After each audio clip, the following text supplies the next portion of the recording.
In this video, I will show you how to download Telegram files with IDM. So let's jump straight into it.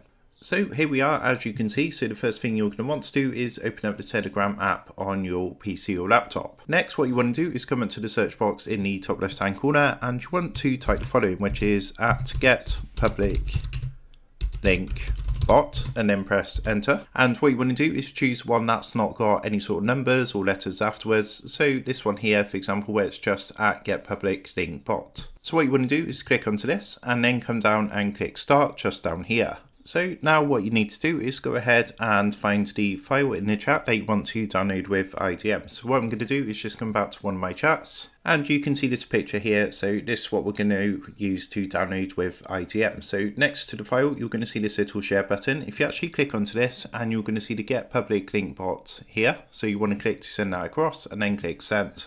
Once that's done, what you're going to want to do is come back to the public link bot chat. So that's just over here. And you can see the download link should now be created, ready to go. So next, what you need to do is actually go ahead and right click onto the download link. And what you want to do is copy this link and actually open it up in a new web browser page. So what I've done, I've just opened up Google Chrome, and what you're going to want to do is paste that into your web browser. Now, if you've got IDM installed, then what you're going to want to do is just press enter. And what's going to happen is IDM, if it's set to be the default download manager, it's going to go ahead and download that onto your PC. So I've not actually got IDM installed, so it's just going to download normally onto my PC. But of course, at this point, when you've got IDM installed, that's going to go ahead and download that Telegram file. So that is how to download Telegram files with IDM.